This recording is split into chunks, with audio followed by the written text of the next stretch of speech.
ओम नमः शिवाय। शिव जी सदा सहाय। ओम नमः शिवाय। गुरु जी सदा सहाय। सभी संगत परिवार को मेरा जय गुरु जी। गुरु जी के चरणों में कोटि कोटि नमन प्रणाम वंदन। महाशिव माँ आदिशक्ति के चरणों में कोटि कोटि नमन प्रणाम वंदन। संगत जी, आज के अध्याय में हम जानेंगे कि किस प्रकार प्रलय काल में सद्ब्रह्म की सत्ता होती है और किस प्रकार निर्गुण निराकार ब्रह्म ईश्वर मूर्ति सदाशिव का प्राकट्य होता है। सदाशिव द्वारा सर्वभूता शक्ति अंबिका का प्रकटीकरण, उन दोनों के द्वारा उत्तम क्षेत्र काशी या आनंदवन का प्रादुर्भाव, शिव के वामांग से परम पुरुष विष्णु का आविर्भाव तथा उनके सकाश से प्राकृत तत्वों की क्रमशः उत्पत्ति का वर्णन। मैं हूँ गुरु जी की बेटी शिखा रानी और आप सभी सुन रहे हैं शिवा से मोटिवेशन चैनल पर शिव महापुराण कथा। पूरे भक्तिभाव से सुने, पूरी श्रद्धा से सुने संगत जी, और मन ही मन ओम नमः शिवाय मंत्र का जाप करें। ब्रह्मा जी ने कहा, ब्राह्मण देव शिरोमणे, तुम सदा समस्त जगत के उपकार में ही लगे रहते हो। तुमने लोगों के हित की कामना से एक बहुत उत्तम बात पूछी है, जिसके सुनने से संपूर्ण लोगों के समस्त पापों का क्षय हो जाता है। उस अनामय शिव तत्व का मैं तुमसे वर्णन करता हूँ। शिव तत्व का स्वरूप बड़ा ही उत्कृष्ट और अद्भुत है। जिस समय समस्त चराचर जगत नष्ट हो गया था, सर्वत्र केवल अंधकार ही अंधकार था। न सूर्य दिखाई देते थे, न चंद्रमा, अन्य ग्रहों नक्षत्रों का भी पता नहीं था। न दिन होता था न रात। अग्नि, पृथ्वी, वायु और जल की भी सत्ता नहीं थी। प्रधान तत्व अव्याकृत प्रकृति से रहित सूना आकाश मात्र शेष था। दूसरे किसी तेज की उपलब्धि नहीं होती थी। अदृष्ट आदि का भी अस्तित्व नहीं था। शब्द और स्पर्श भी साथ छोड़ चुके थे। गंध और रूप की भी अभिव्यक्ति नहीं होती थी। रस का भी अभाव हो गया था। दिशाओं का भी भान नहीं होता था। इस प्रकार सब और निरंतर सूची भेद घोर अंधकार फैला हुआ था। उस समय तत्सत ब्रह्म इस स्मृति में जो सत शब्द सुना जाता है, एकमात्र वही शेष था। जब ये वह ऐसा जो इत्यादि रूप से निदृष्टि होने वाला भावात्मक जगत नहीं था, उस समय एकमात्र वह सती शेष था, जिसे योगी जन अपने हृदय काश के भीतर निरंतर देखते हैं। वह सत्तत्व मन का विषय नहीं है। वाणी की भी वहाँ तक कभी पहुँच नहीं होती। वह नाम तथा रूप रंग से भी शून्य है। वह न स्थूल है, न क्रस है, न हर्ष है, न दीर्घ तथा न लघु है, न गुरु।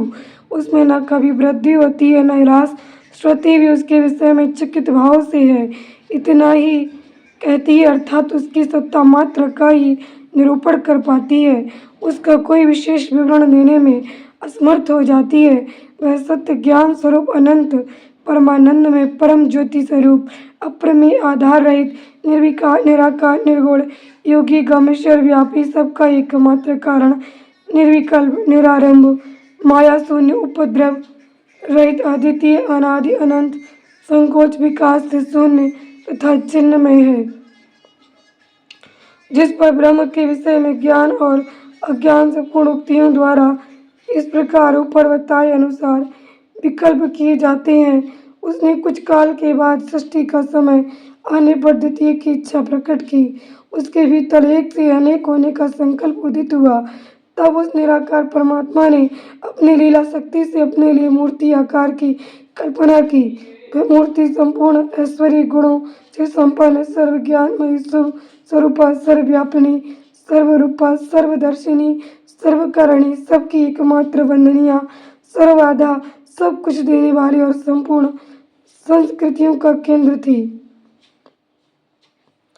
उस शुद्ध रूपणी ईश्वर मूर्ति की कल्पना करके वह अद्वितीय अनादि अनंत सर्व प्रकाशक चिन्हमय सर्वव्यापी और अविनाशी पर ब्रह्म अंतर्हित हो गया। जो मूर्ति रहित परम ब्रह्म है, उसी की मूर्ति चिन्ह में आकार भगवान सदाशिव है। अवार चिन्ह और प्राचीन विद्वान उन्हीं को ईश्वर कहते हैं। उस समय एकाकी रहकर स्वेच्छानुसार विहार करने वाले सदाशिव ने अपने विग्रह से स्वयं ही एक स्वरूप भूता शक्ति की सृष्टि की, जो उनके अपने शरीर अंगों से कभी अलग होने वाली नहीं थी। उस पराशक्ति को प्रधान प्रकृति गुणवती माया बुद्धि तत्व की जननी तथा विकार रहित बताया गया है। वह शक्ति अंबिका कही गई है। उसी को प्रकृति सर्वेश्वरी त्रिदेव जननी नित्य और मूल कारण भी कहते हैं। सदाशिव द्वारा प्रकट की गई उस शक्ति की 8 भुजाएं हैं। उस शुभ लक्षणा देवी के मुख की शोभा विचित्र। वह अकेली अपने मुखमंडल में सदा 1 सहस्त्र चंद्रमाओं की कांति धारण करती है। नाना प्रकार के आभूषण उसके श्री अंगों की शोभा बढ़ाते हैं। वह देवी नाना प्रकार की गतियों से संपन्न है और अनेक प्रकार के अस्त्र शस्त्र धारण करती है। उसके खुले हुए नेत्र खिले हुए कमल के समान जान पड़ते हैं। वह अत्यंत तेज से जगमगाती है। वह सबकी योनि है और सदा उद्यमशील रहती है। एकाग्नि होने पर भी वह माया संयोग वसात अनेक हो जाती है।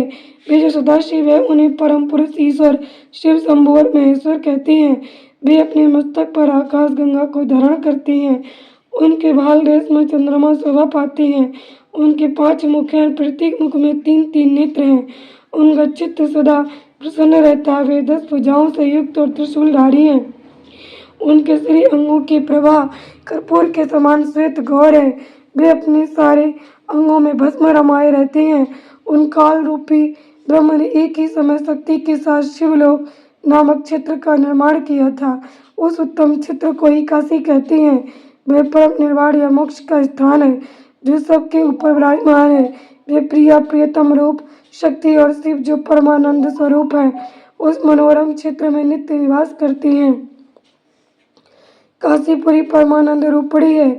उन्हें शिव और शिवा ने प्रलय काल में भी कभी उस चित्र को अपने सानिध्य से मुक्त नहीं किया है।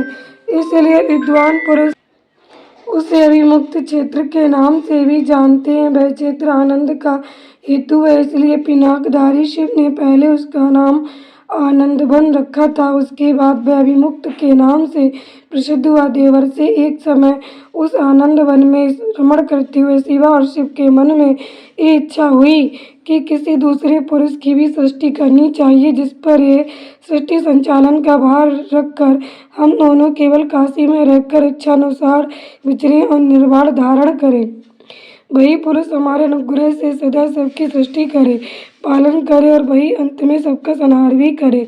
ये चित्त एक समुद्र के समान है। इसमें चिंता की उत्ताल तरंगें उठ उठ कर इसे चंचल बनाए रहती हैं। इसमें सत्व गुण रूपी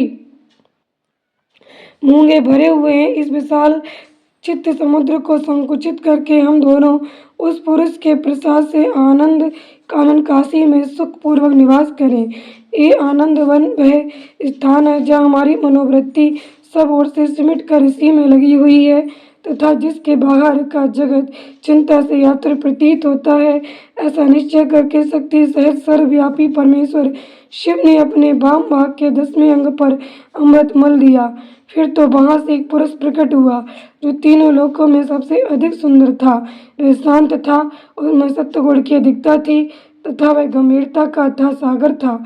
मुझे क्षमा नामक गुण से युक्त उस पुरुष के लिए ढूंढने पर भी कहीं कोई उपमा नहीं मिलती थी। उसकी कांति इंद्रनील मणि के समान श्याम थी। उसके अंग अंग से दिव्य शोभा छिटक रही थी और नेत्र प्रफुल्ल कमल के समान शोभा पा रहे थे। श्री अंगों पर सुवर्ण किसी कांति वाले 2 सुंदर रेशमी पीताम्बर शोभा दे रहे थे। किसी से भी पराजित न होने वाला वह वीर पुरुष अपने प्रचंड भुजदंडों से सुशोभित हो रहा था।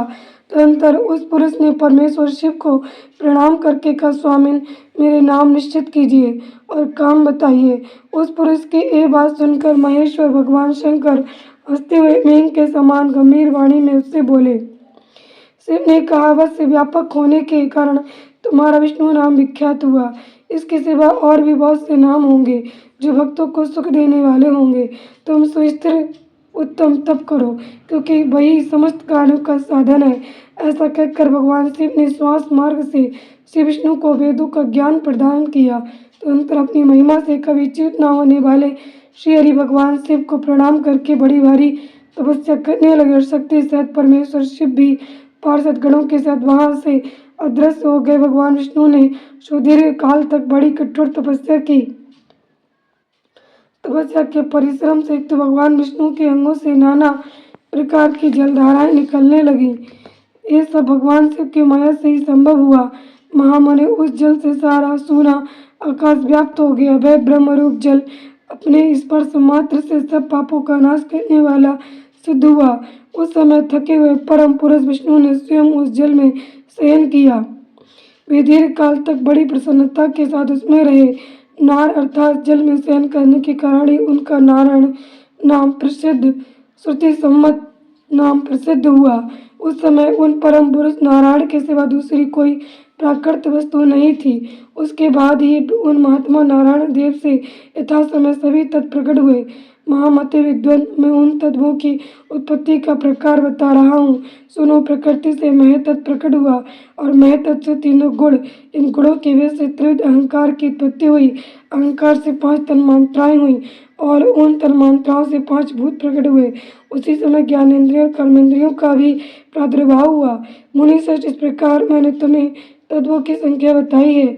इनमें से पुरुष को छोड़कर शेष सारे तत्व प्रकृति से प्रकट हुए हैं, इसलिए सबके सब जड़ तत्वों की संख्या 24 है। उस समय एक आकार व 24 तत्वों को ग्रहण करके वे परम पुरुष नारायण भगवान शिव की इच्छा से ब्रह्मरूप जल में सो गए। जय गुरु जी। शुक्राना गुरु जी, अनंतम शुक्राना। ओम नमः शिवाय। शिव जी सदा सहाय। ओम नमः शिवाय। गुरु जी सदा सहाय। सभी संगत परिवार को मेरा जय गुरु जी। गुरु जी के चरणों में कोटि कोटि नमन, प्रणाम, वंदन।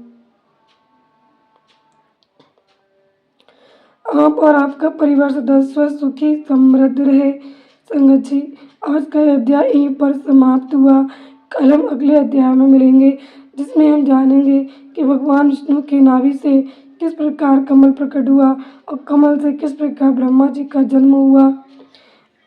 संगत जी, आज का अध्याय अगर आपके दिल को छू गया हो, आपके हृदय में परमात्मा के प्रति अनन्य श्रद्धा, भक्ति भाव जागृत हुई हो, आपका मन सराबोर हो गया हो भक्ति में, तो एक बार कमेंट में ओम नमः शिवाय, जय गुरु जी, शुक्राना गुरु जी अवश्य लिखें। और इस महापुराण की कथा को अन्य संगत परिवार तक जरूर शेयर करें। क्या पता आपके एक शेयर से किसी दूसरे का जीवन संवर जाए। जय गुरु जी, शुक्राना गुरु जी।